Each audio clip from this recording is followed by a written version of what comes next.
a story. To some it may be new, but it's so old and true, and this is how it goes. Hey there, Nostril Heads. It's time for another grown-up read-along in the Nostril Zone, where we read picture books that are a bit more mature than most. I'm your host, Kyle Bridget, and this is Just a Rock. And today we're reading H.P. Lovecraft's The Call of Cthulhu for beginner readers by R.J. Ivankovic. And I've been excited to read this since I read his version of At the Mountains of Madness. So, just to get it out of the way, I know the proper pronunciation is closer to Cthulhu, but for the sake of verse, I think we'll stick with Cthulhu today.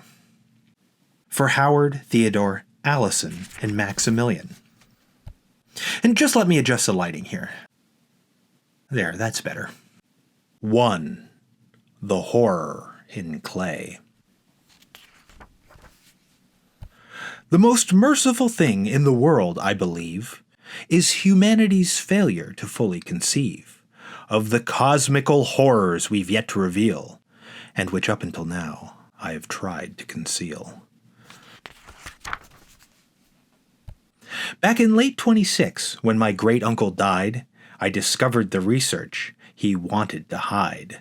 Over time, he'd uncovered much more than he should. He'd have kept it all secret, if only he could. But Professor George Angel has met with his fate, and exactly what killed him has caused some debate. The physicians have claimed there's no reason to doubt that his lengthy walk home caused his heart to give out.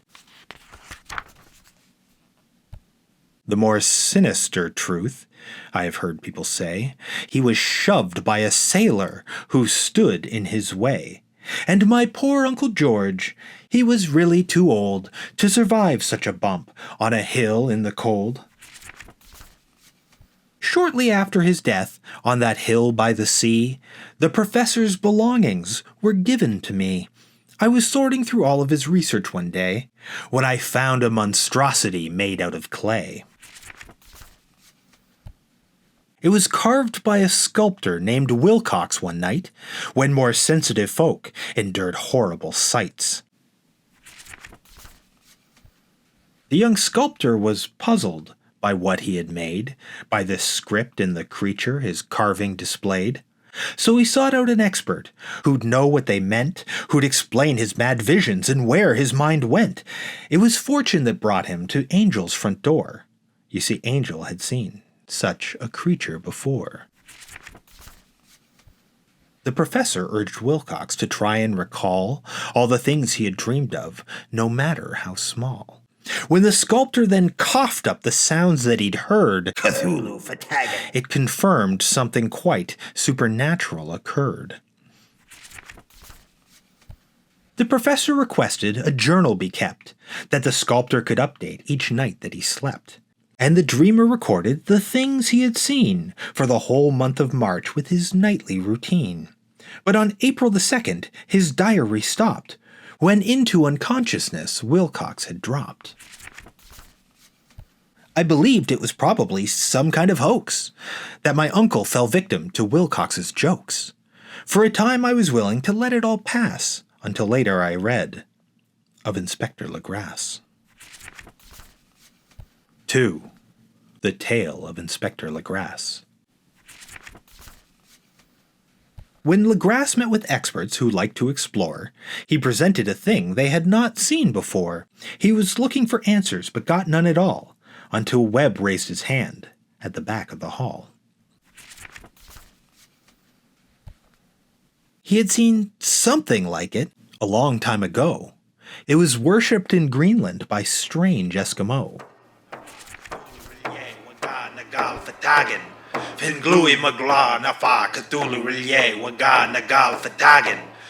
He described how they danced and repeated their cries, which Legrasse recognized to the expert's surprise. He went on to reveal where his knowledge was gained. He'd encountered a cult, the inspector explained. They had told him the meaning of the words they'd been screaming. In his house at Rillier, dead Cthulhu waits dreaming. In a New Orleans swamp, less than 1 year before, he had broken that cult in the name of the law. When some people who lived near that swamp disappeared, the police had been called, and the worst had been feared. There were rumors of crimes being kept out of sight in the heart of the swamp in the midst of the night, so Legrasse had arranged for a squad of brave men to accompany him to the maniac's den. The policemen took care to avoid certain trails, as the locals had told them some terrible tales. They were warned of a lake and its polypus thing, to which cultists at midnight would crazily sing. Cthulhu Cthulhu Rillier Wagad Call of Cthulhu. When Legrasse and his men had uncovered the place, they discovered the worst of the whole human race. The policemen had paused to recover their breath. All the kidnapping victims had been put to death. With the cultists locked up by the end of the day, the police had to know why they'd acted that way. Then a cultist named Castro had spoken with glee when describing a city lost under the sea. He believed that great old ones who lie underground will remain there until that lost city is found. Great Cthulhu once led them across outer space when they flew here to Earth from some faraway place. They have slept for millennia, Castro had said, but their dreaming confirms that they're really not dead. When that city named Rillier comes up from the deep, then Cthulhu will stir and give up his great sleep. You'll find a mention of this, if you dare take a look, inside Abdul al-Hazred's mysterious book. I will quote here verbatim, for those who don't know, what the mad Arab wrote such a long time ago. There is nothing that's dead which can eternal lie, because give it strange eons, and death may yet die. So Cthulhu's cult study the skies every night, knowing Rillier will rise when the stars are just right. All the experts and angel had taken an oath, not to speak of that cult, nor encourage its growth.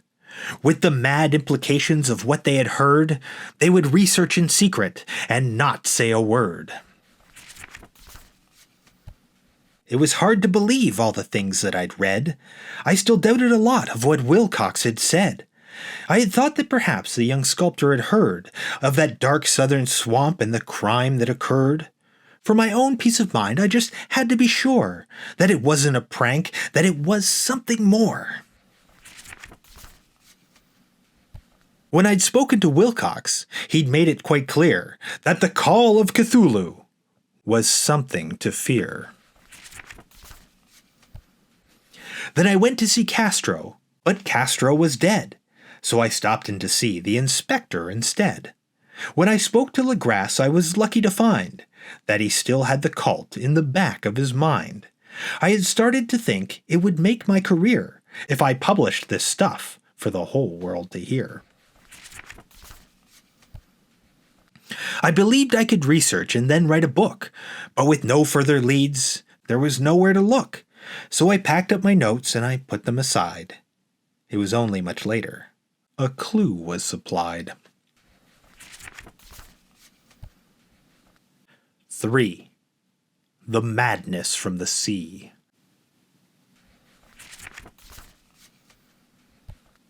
I was studying rocks from all over the world when a sheet of old newsprint from Sydney unfurled. Sydney Bulletin, April 18th, 1925. Mystery derelict found at sea. On that faded old page, a forgotten report told the tale of a schooner whose trip was cut short. Of 11 crew members, 10 failed to return, and the loss of the Emma had caused some concern. After meeting a yacht which had ordered them back, it appears that the Emma fell under attack. When the Emma was sunk, there was nothing to do but to seize the Alert and abandon her crew. 2 weeks later in Sydney, a sailor arrived, but no other crewmen from the Emma survived. The report said Johansen returned from the sea with an idol in hand quite mysteriously. On the fate of his crew, he'd refused to say more than they died on an island they'd stopped to explore.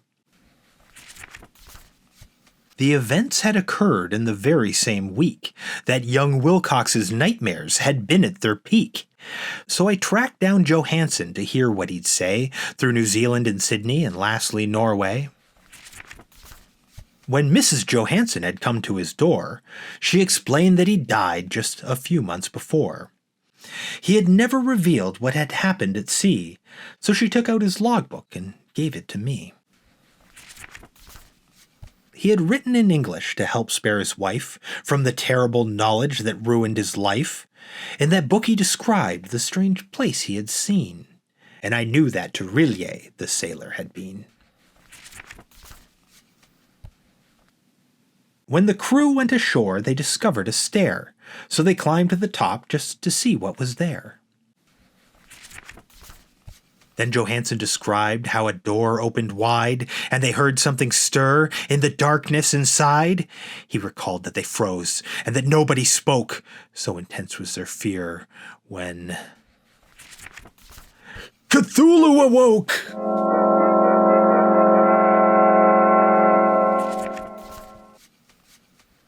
When Johansen and Bryden returned to the sea, they had jumped in their boat in an effort to flee. As Johansen prepared to escape in the yacht, he discovered the boiler was not very hot. When the sailors then learned that Cthulhu could swim, poor old Bryden went mad, and the future looked grim. The Alert started moving, but not very fast, and the creature drew closer each moment that passed. There was nothing to do but to steer with the wheel till Cthulhu's huge head was lined up with the keel. When the yacht pierced Cthulhu between his great eyes,